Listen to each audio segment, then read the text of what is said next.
Hello everyone, it's Jamal Thomas. Welcome to the Progressive Soapbox.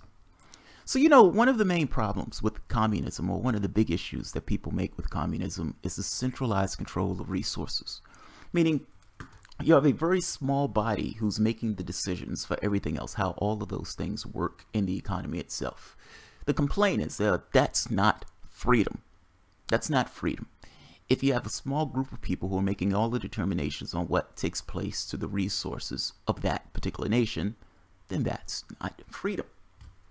Now, being in a capitalistic country, the United States abhorred this particular behavior. We hated this idea because in the United States, well, wait a minute, in the United States, we also have that 1% owning the overwhelming majority of the resources.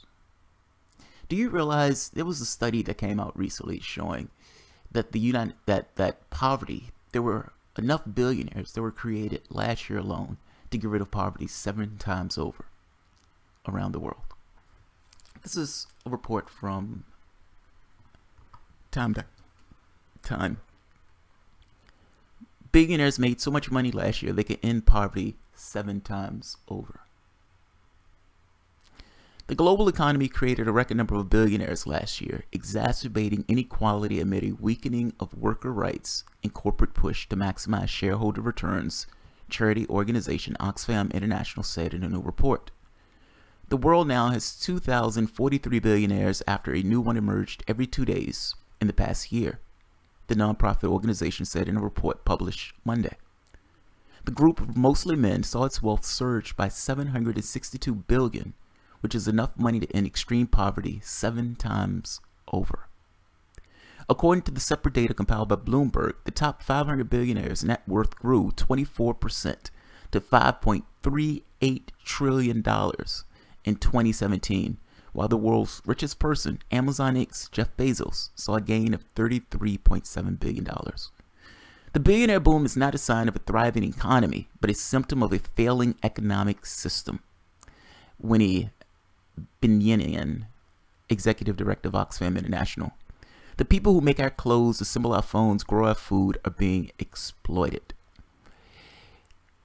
Here's the catch.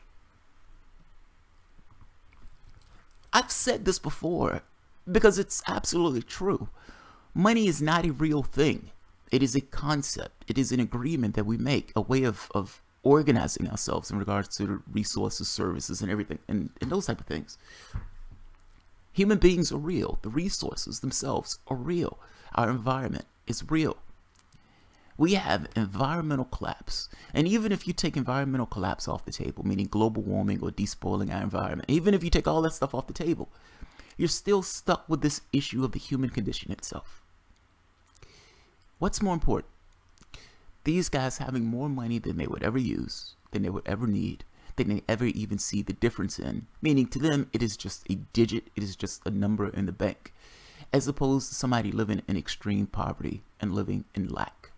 Not having the ability to have access to the things they need, not having the ability to get education, to get health care, to get food, or quality food, let me say it that way. I'm making this point that what's more important?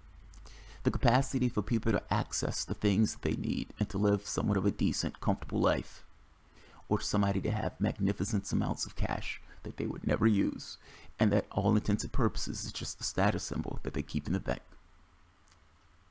Human beings are infinitely more important than these guys' profits. This is a failure. That's not a success in an economic system. I watched this debate go on between Sargon going after, he was debating a communist. The guy calls himself a Maoist. I've never seen anything like it. But nevertheless, I'm sitting here listening to this debate. Now, to be fair, the Maoist was in a box. And he was in a box because he was trying to defend the position of communism. Where Sargon's main basic point was somewhat didn't really matter in the grand scheme of things. This thing of, well, hey, didn't capitalism improve the lives of people? Now, that answer is no. It's not necessarily capitalism that did it. People would improve their lives regardless of what system they were in. But his point was there has been incremental change, and that incremental change will continue, I guess, to get incremental and get better and etc. Now, this is fantasy thinking. There's no reason to believe that Uber at some point would turn over the reins to the vehicles, if that makes sense. It's 1%. These guys own the means of production, and they're not going to just hand over the means of production at some point. I don't know when this point takes place, this kumbaya moment in the sun under the current system that we have. But nevertheless, Sargon won the argument. Let's say it that way. He won the argument, not because he had a great argument, but because the other guy was in a box. I just want to make this point. Yes, you can make a case that says automation, this profit motive and these type of things, that there were benefits associated with it. There were benefits associated with it. But then you get to a point of, have you reached that impasse where the benefits outweigh the negative consequences? If your world is going to the shitter, you've outlived the negative consequences. If you reach the point where there is so much ungodly amounts of wealth that it sucks resources away from people who actually need those resources, then you've gone beyond that particular system. This is a failure. It's not a success. Having wealth in the hands of a very few in this way is not a success. Now, if people want to make this case that communism was a failure because communism ended up with this kind of Stalinistic thing, okay, this is also a failure.